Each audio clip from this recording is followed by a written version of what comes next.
Hello and welcome to the House of Commentary. Today we're going to be discussing the Saudi Arabian Grand Prix that took place in Jeddah this last weekend. And with me is Stats. Hello everyone. And what we're going to start with is a quick recap of where we were in terms of the actual Grand Prix, in terms of the qualifying, etc. And then we'll talk about the Grand Prix itself. So Stats, if you can just talk us through what happened during qualifying. So qualifying was a bit of a drama actually. So Logan Sargent couldn't get lap time in because he had a mechanical issue. So he was starting from the back anyway.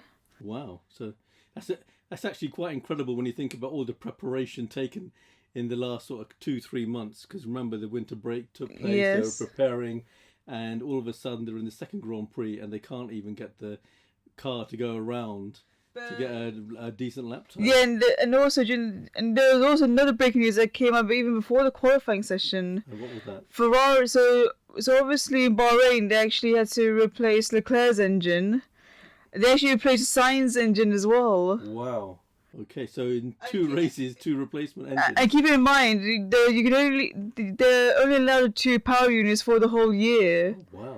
So it makes you question what's going on at Ferrari. Exactly. What happens if they actually have to change it again a third time? What happens? 10 grid penalty. A 10 grid penalty. So if they actually finish in number 1, they go down to 11. Yeah, 10 places down. Yeah. Wow.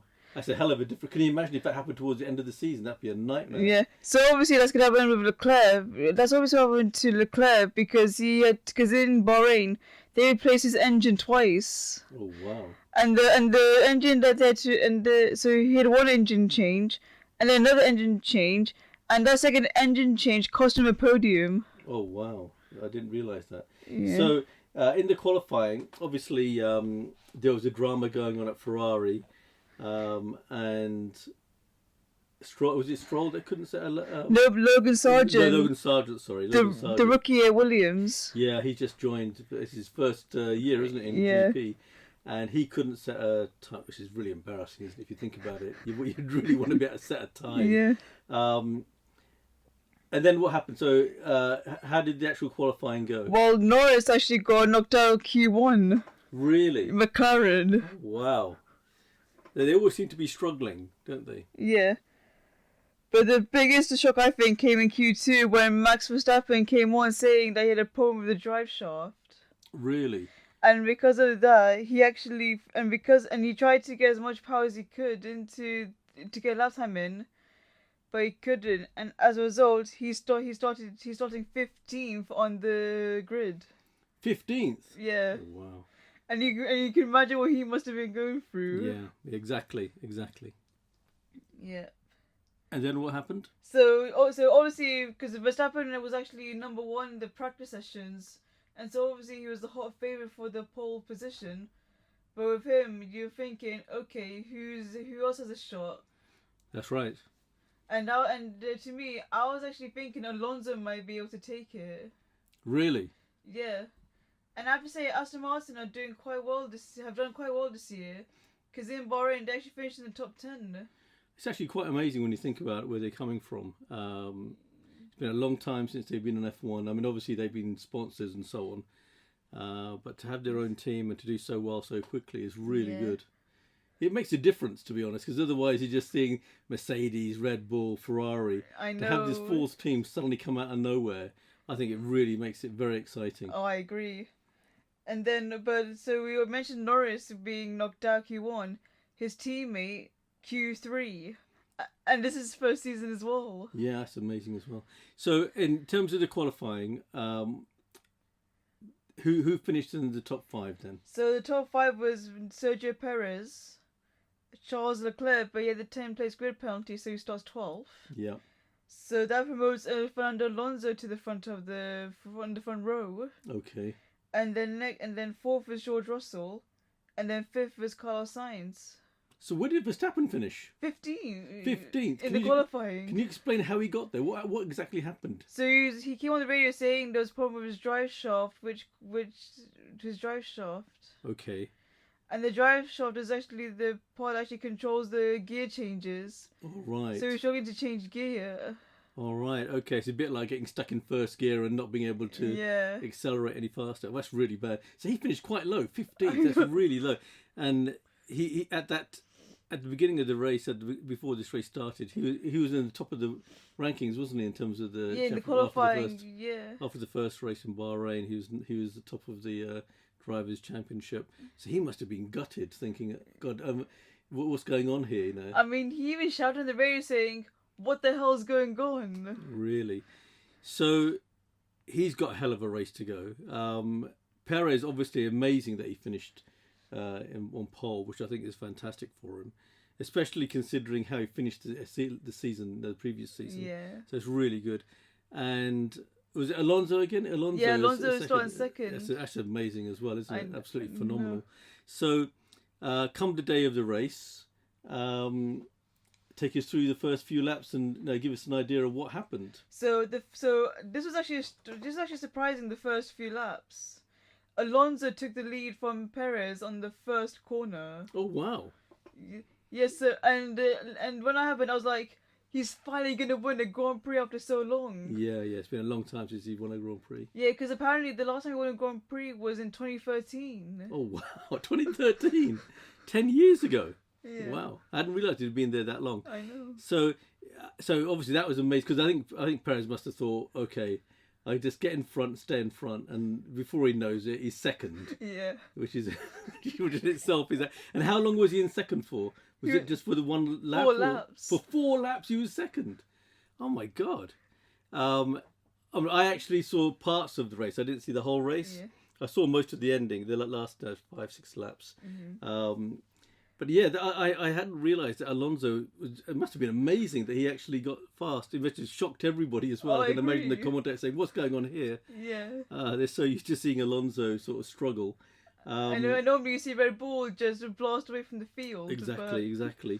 So, in terms of Mercedes, how was their start? So, I think so. Their start was actually quite decent because Russell was still in third, Okay. but Hamilton he was having a problem with his tires warming up, All right. and they okay. actually because Mercedes put him on the hard tires. Oh, I noticed that because a lot of the others were on mediums, weren't Yeah. they? Yeah, it's very strange. I've never really understood why Hamilton always seems to be the odd one out. Every race he seems to be the odd one out, and it's almost as though things are working against him. I know. So as the race progressed, I mean, the thing that I remember was obviously after the lap 4, Perez took control. Yes, but it was lap 12, and then the following, and then the worst thing was lap. So I forgot to mention, lap 2. Well, as I was looking at as the race unfolded, the opening laps, I noticed McLaren was dead last at 20th and 19th. Yeah, And very strange. and if you're a McLaren fan, you're like, Yeah, what's going on here? Because you normally see Williams there, don't you? I know. And I'm pretty sure Ricardo was like, I'm glad it's not me this year. Yeah, exactly. Yeah, I mean, we know that he struggled. Yeah. So Perez took control of the race from lap 4. Yeah. And one of the things that I think everybody was watching was Verstappen. Oh, I agree. Yeah, because I mean, he's 15th. You know he's got a great car, assuming it can last.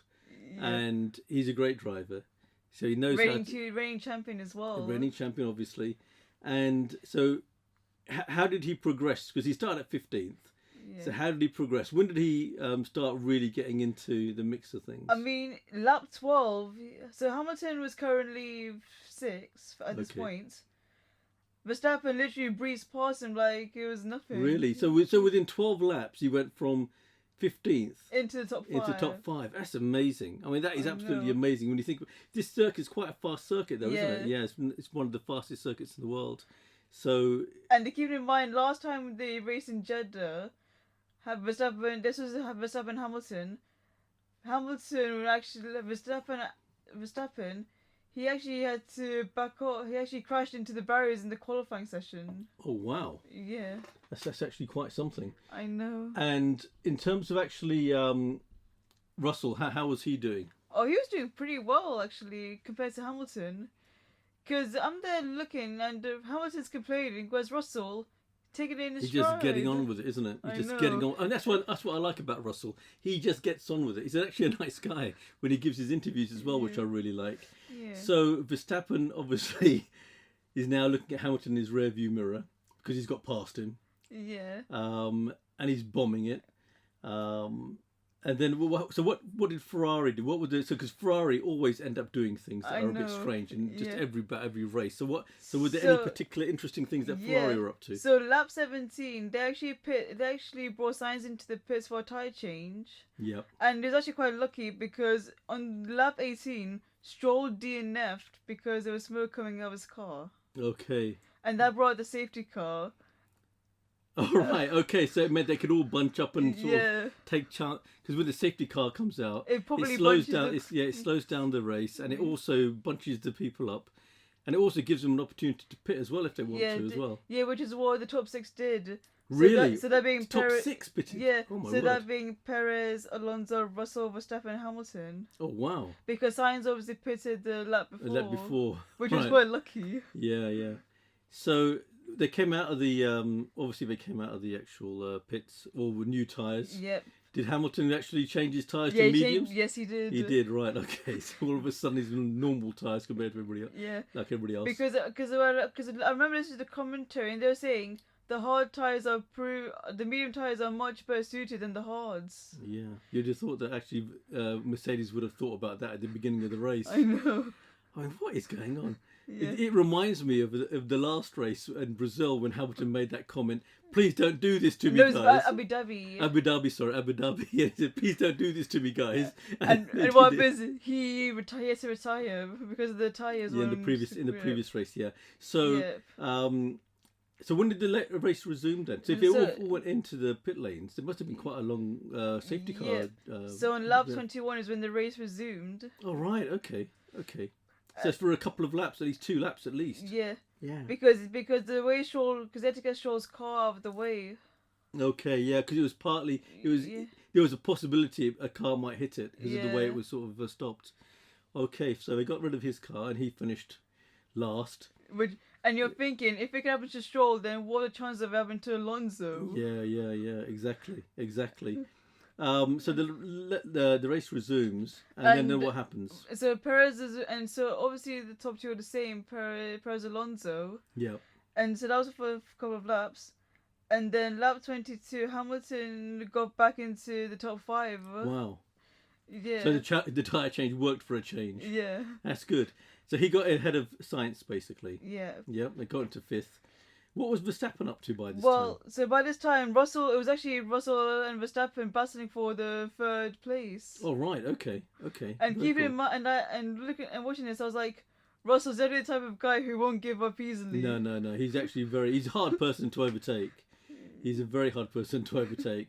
And eventually, obviously, I take it that because the Red Bulls are really good cars. Yeah, and the thing is, the Red Bulls had a better on the straights. The Red Bulls are so much quicker than the Mercedes and the Ferraris. Yeah. I heard somewhere where they were saying that when the DRS is in place, the car goes about 17 to 20 miles per hour faster, doesn't it? It's a phenomenal speed. I know. So Verstappen overtook Russell. Yeah. In I think it was lap 23. Yeah, is that it right? was. Lap 23, and then Verstappen's obviously set his sights on Alonso. Yeah. And so basically you've got Perez, Alonso, Verstappen, Russell, and then Hamilton. Yeah. Okay. And then so what happens next? So then obviously with Verstappen, the speed the Red Bulls had, it was inevitable that Verstappen was going to breeze past Alonso, which did. Did he actually breeze past, or was Yeah, it? he He did, right? Okay. Yeah. And the thing is, Alonso just didn't even defend. He was like, "Yeah, just go ahead." Yeah. He knows his car is not going to be able to match the Red Bull. And then, literally the next lap, Alex Albon comes in and he's like, "I got brake failure." Oh, and God. at this point, he was literally in the top 10. Oh wow! So he had to retire his car, didn't he? Yeah. So that, and then and then what? There was something funny about Alonso because Alonso had gone into the pits, hasn't he? So what happened was, Alonso was leading, but he actually had a 5-second penalty because his car wasn't within his grid box. You know what's really bad? What's really bad? I think there's somebody on his team who's got double-eyed vision or something, because how can you not position the car correctly? I mean, it's just madness, isn't But it? the thing is, I actually saw the replay, and his car was literally just a fraction over.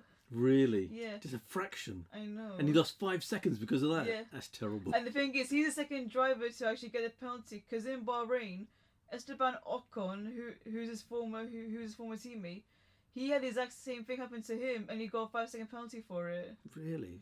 Yeah. Wow. And so yeah, lap 29, Russell actually thought Alonso had still to serve his 5-second penalty. All right. So he thought, okay, I'll keep up. I've got 5 seconds on my side, and he Yeah. hadn't realised that he'd actually served his penalty. Yeah. Oh my god. And then as soon as he got it, he was like, oh crap. All right. Yeah.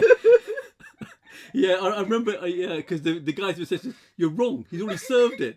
he was really shocked. Oh. So he's there having to bomb it even more. Yeah.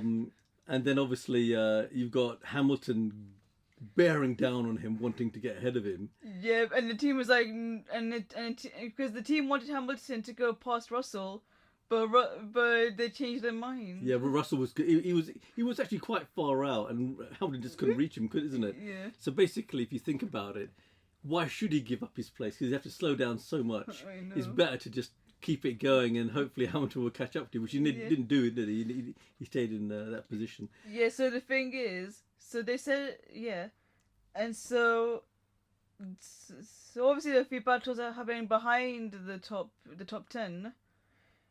So there was a battle between Logan Sargent, Joe Guan Yu, and Nick DeVries, all fighting, Okay. which was entertaining, I thought, because They were very close. They were really on top of each Yeah. other, weren't they? It was actually very, very.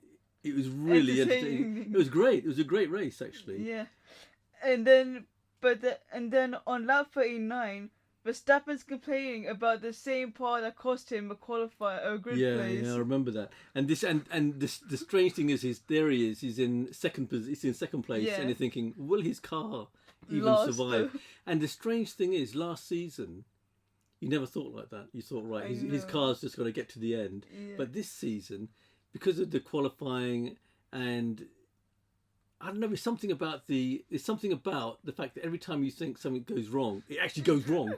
So now you've got him saying again, he thinks there's a problem with the drive shaft.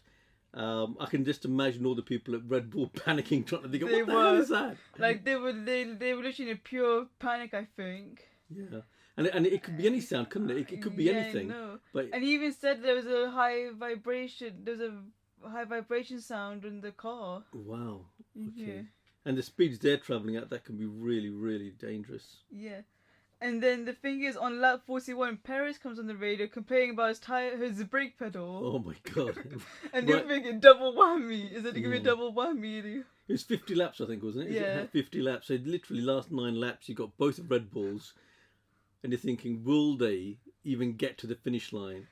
And the other thing about it that I thought was really interesting, I mean, this is what I loved about this particular race, because if Perez wins, he gets equal points with Verstappen. So they were all. So the race was actually who's going to get the fastest lap time, and they were swapping over. Yeah, they were trying so hard. It was literally like a table tennis match, back and forth, back and forth. No sooner had Verstappen got a fastest lap time than Perez got a fastest lap time. And then Verstappen got another lap time. It was brilliant. It was and the really funny fantastic. thing is, they've actually asked the race engineers who has what's the current lap time. Verstappen did a 32.6. Perez came on the Perez asked Perez's race engineer came on the radio, and Perez actually asked him what's the fastest lap. 32.6. And then as soon as they took the radio off, he matched Verstappen's lap time. Wow, it really was fantastic. I mean, they were driving so fast, and the beauty of it was, they were really going for it. I know. They were really going for it. And the thing is, if Perez won and had the fastest lap, he'll be leading the championship. Exactly. And when was the last time you saw a Mexican driver leading it? It's been a long time. I know. Long time. So as the race got towards the end, first of all, which drivers dropped out? DNF'd. So it was still Albon and Stroll. Oh right, they both dropped out. Yeah. But during the last 5 laps, we had a cracking battle between Logan Sargent, Landon Norris, and Oscar Piastri. Yeah, that was fantastic. And there were a couple of times where Norris and Piastri were actually swapping places over as well. Yeah, it's really good. It's very, very competitive, and sometimes it's a bit like when you look at football in the Premiership. The teams at the bottom of the league have the most competitive games, and they're really on edge because at one point, all of a sudden, they go up 4 or 5 places. Whereas this time round, it wasn't like that. Yeah, but with some of those drivers, you knew that just a small mistake, and all of a sudden, 2 cars could go in front of them. And it was absolutely phenomenal. And so while they were battling for the lot, even though it was for 15th, it was still entertaining. It was, yeah. Further up, Yuki Tsunoda and Kevin Magnussen were battling for 10th for the final points. And what happened there? So on lap 46, Magnussen overtook Tsunoda, and Tsunoda comes on the race and shouting, "No!" which was hilarious. Right at the end. It was right at the end. Yeah, because phenomenal. for so long he was hoping to get his first point in Grand Prix. Yeah, his first point of the season. Actually, one of the other things that I thought was amazing was how this ping pong between Perez and Perez was actually who's going to have the fastest time. Perez one lap before gets the fastest lap, and you think, right, he's done it, and then last lap, Verstappen just pulls out an amazing lap. Yeah. And gets the fastest time, and as a result, stays top of the championship. Yeah. And that was amazing. And obviously, it was a great race. It was a great race. Yeah. So the race, Perez was very much a deserved winner, I think. I agree. So then the race concluded top 3 being Perez, Verstappen, Alonso, and then 4th and 5th was Russell and Hamilton. That's right. And then this is when the drama all folded. There's always drama with these F1 races, I know, aren't there? but this was actually really bad. So after the race finished, at like 6:30. Yeah. Half an hour later, the stewards come saying Alonso gets a 10-second penalty because he didn't serve the 5-second penalty properly. And the worst thing is, everybody celebrated Alonso getting on the podium for the first time, 10 years or something, wasn't it? It was a long time. It was 100th. It was his 100th podium. And the whole world was celebrating, it seemed. It was everywhere. All the news items, everywhere. Yeah. Alonso, 100th podium. And the thing is, Alonso even posted on Twitter, 100th podium. Yeah. Job done. With his thumbs up saying job's done. And then half an hour later, it's like he's lost his position. It's like, what the hell? And you think VAR's bad in terms of taking 4 minutes to make a decision. You would have thought they'd make a quicker decision. I know. And ideally make the decision before they decide who's going to be third. And I'll tell you what the issue was. So obviously when the cars come in, they have a jackhammer. Yeah. The jackhammer touched Alonso's car, and they actually for the jackhammer touched his car while he was serving his 5-second penalty. All right. Okay. And the thing is, the jackhammer is not normal. And the thing is, if the jackhammer touches the car, it's not considered to be working on the car. Oh right. Okay. So they basically got the rules mixed up, didn't they? So yeah, so it wasn't a tool as such. It was actually just I think it just helps to align the car, doesn't it? Yeah. And the thing is, apparently there was an agreement between the FIA and all teams that this was considered working, but Aston Martin said no, it's not. Yeah. And so they actually appealed it. Yeah.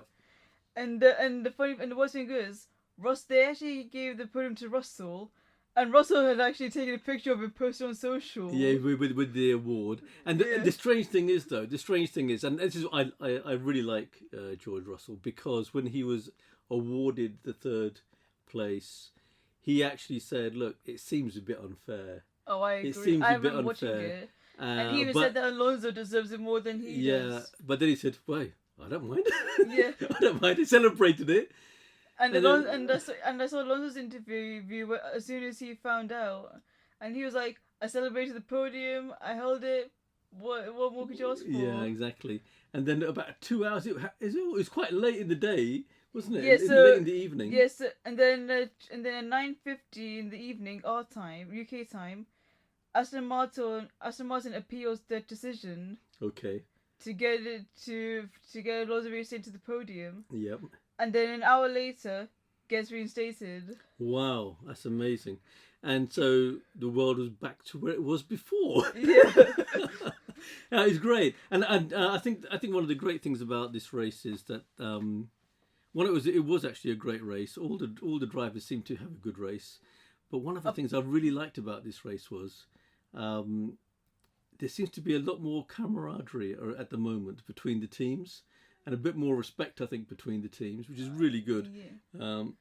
And it's also nice to see the underdogs come up. Yeah. I mean, the fact that Alonso's in the top 3 is absolutely for the second amazing. time this season. Yeah, second time this season. It was absolutely amazing. It's phenomenal, and it kind of shows other teams they've got to really up their game. I mean, in particular, Ferrari. I would have said McLaren as well. Really? Because last year McLaren were in the top 5. This year they're barely making into the top 10, which is unusual for them. Yeah, that is very, very strange. That is very strange. So, given what's happened, we've had 2 races of the season so far. How do you think it's going to pan out over the next 6, 7? Well, first of all, where's the next Grand Prix? Australia, Albert Park. Right. Okay. And what do you think is going to happen there? Well, I'm just hoping Ferrari get the engine sorted out. Yeah, I think if Ferrari can really start to pull their weight a bit, sort themselves out, and get their strategy right as well, because we know they have a problem with getting their strategy right. Yeah, that's pretty much what summed up last year. Yeah, exactly. Because the Ferrari, they were great in the first few races, and then after the summer break, they were like, the strategies were all over the place. Yeah, they kept getting it wrong. So Ferrari hopefully will come to the table and start actually showing that they are worthy competitors. It's going to be interesting because I think that Mercedes have actually they've recognised they've got to redo their car, haven't they? They've said the car is actually in a bad state, but they still finished 4th and 5th. Yeah, and they're still saying is the car this is better than last year. Because last year the main issue they had was all the porpoising. Yeah, that's right. And that pretty much destroys their whole race. The whole season for them. Yeah, that's right. Yeah. So Ferrari, everyone's having. I mean, Red Bull. Obviously, everyone's going to be looking at Red Bull. And everyone's going to be looking at Aston Martin. Because Aston Martin, it's just weird. Alonso seems to be doing so well. It's just absolutely phenomenal. I still can't believe it. Even when I think about it, I can't believe it. And I remember the comedy saying 41 is the new 25. Yeah, that's right. That's right, because he's 41 years old. What do you think McLaren are going to do? I honestly have no idea how McLaren are going to do this season after 2 disappointing races. Yeah, I think there's going to be a lot of pressure on them to get into at least the top 10, isn't it? I mean, if they can't finish in the top 10, you do start to wonder how will they survive for the next 5, 6 races. And in terms of Ferrari, do you think they can turn their season around? They've done it in the past. As long as they don't blow up the strategies, I think they've got a good chance. Yeah. And as long as they don't have any more engine failures as well, because that's what cost them the race win in Bahrain. Because in Bahrain, Leclerc was actually second up until the engine got fried up. Yeah. It's actually very difficult for Ferrari because I bet you their guys are thinking, please don't drive too hard. Please don't drive as fast as that because the engine might go. Yeah. And when you're on edge like that, that can actually change the whole season. And keep in mind that Leclerc's already had the 10 place grid penalty. And I'm pretty sure if they have changed the engine again, he's going to get another one. Because they're only allowed two engine changes per season. Yeah. It's going to be really interesting. Okay. Anything else of interest regarding F1? Well, not really, no, but I actually think that F1 needs to sort this issue out where if they're going to do the penalties, they need to do it during the race, not after when the podium celebrations are done. Yeah, I think there needs to be something like that because it was a bit of a farce, wasn't it? I mean, and the worst thing is, even George Russell said it was harsh. Even the drivers are saying, "Look, this is a bit silly." So you would think they would have resolved it way before. If it's that obvious. But hey ho. So the next race is when? Australia. When is it? So that's going to be in the end of the month. All right. So in a couple of weeks' time, or about 10 days' time. Excellent. So thank you very much for listening. Hope you enjoyed that. And so it's goodbye from me and goodbye from Stats. Thanks. Bye.